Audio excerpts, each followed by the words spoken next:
அனைவருக்கும் வணக்கம். விஐடி சென்னை வழங்கும் வாழ்வியல் வழிகாட்டி தொடரில் இன்று மகாகவி பாரதியின் நினைவு தினம். நண்பர்களே, 20ஆம் நூற்றாண்டின் இணையற்ற கவிஞன் மகாகவி பாரதி. இனி எந்த நூற்றாண்டுக்கும் அவனே இமய பாரதி. மனிதன் மனிதனாக மாமனிதனாக வாழ தன் வாழ்நாளெல்லாம் பாடிய மக்கள் கவிஞன் பாரதி. அந்த இணையிலா கவிஞனின் கவிதைகள் காலத்தை வென்று நிற்கும் கவிதைகள் என்றால் அது மிக இல்லை. பாட்டுக்கொரு புலவன் என்று கவிமணி போற்றிய பாரதி நாட்டுக்கொரு புலவனாக விளங்கியவன். உலகம் போற்றும் ஒப்பற்ற கவிஞன் பாரதி. பாரதியின் பாடல்கள் கால கண்ணாடி. பாரத சமுதாயம் நிலைத்து வாழ அவன் பாடிய பாடல்கள் ஏராளம். தேசத்தை உயிர் மூச்சாக கொண்டு அதற்காக தன் வாழ்நாள் முழுவதும் பாடி பறந்த தேசிய குயில் மகாகவி பாரதி. நெல்லை சீமை எட்டயபுரத்தில் சின்னசாமி ஐயர் லட்சுமி அம்மாள் தம்பதியருக்கு 1882ஆம் ஆண்டு டிசம்பர் திங்கள் 11ஆம் நாள் பிள்ளையாக பிறந்தார் சுப்பிரமணிய பாரதி. சுப்பையா என்ற செல்ல பெயரும் இவருக்கு உண்டு. எட்டயபுரம் சமஸ்தானம் 11 வயது பாரதியின் கவிதையை பாராட்டி வழங்கியதே பாரதி என்ற பட்டம். எந்தையும் தாயும் மகிழ்ந்து குலாவி இருந்ததும் இந்நாடே, அதன் முந்தையர் 1000 ஆண்டுகள் வாழ்ந்து முடிந்ததும் இந்நாடே என்று நம் நாட்டின் பழம் பெருமையை உணர்த்திய கவிஞன் பாரதி. இந்திய நாட்டை வந்தனை கூறி மனதில் இருத்தி என் வாயுர வாழ்த்தேனோ, இதை வந்தே மாதரம் வந்தே மாதரம் என்று வணங்கேனோ என்று தாய்நாட்டை வணங்குகிறார்.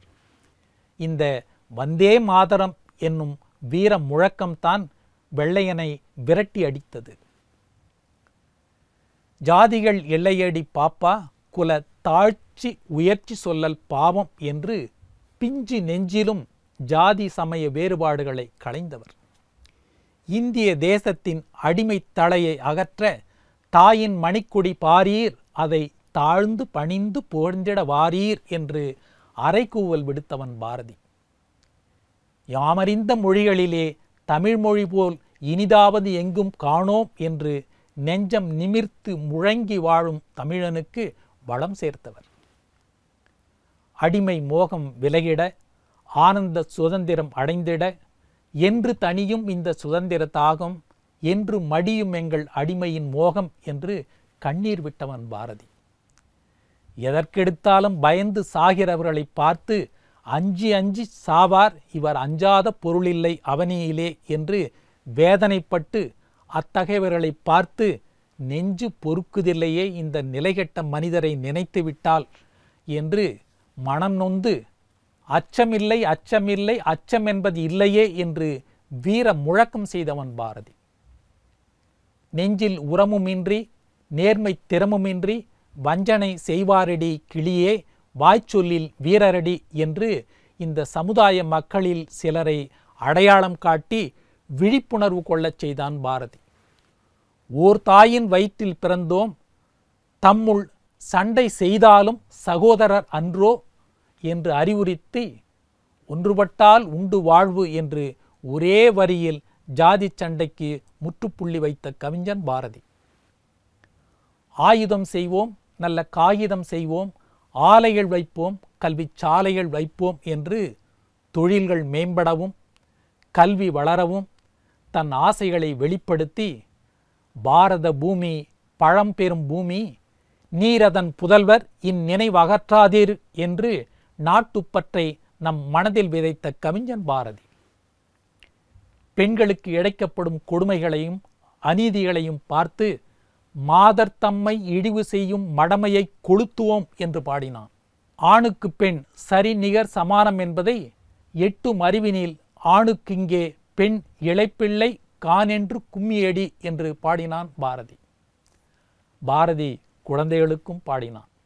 தன் மகள் சகுந்தலா பாரதிக்காக எழுதியது குழந்தை சமுதாயத்திற்கே அறிவுரை கூறும் பாடலாக விளங்குகிறது.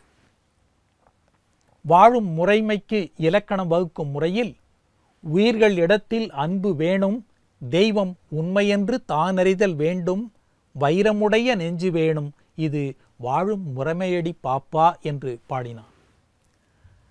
பாரதியின் பாடல்கள் வெறும் கற்பனையில் எழுந்தது அன்று.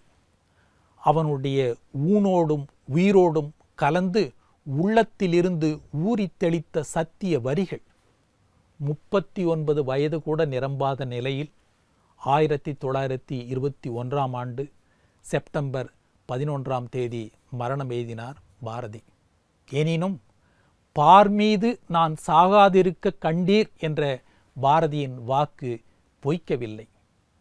ஆம், அவர் அமரராகி 100 ஆண்டுகள் ஆன பிறகும் கூட அவருடைய புகழ் இமயம் போல் இன்றும் ஓங்கி நிற்கிறது.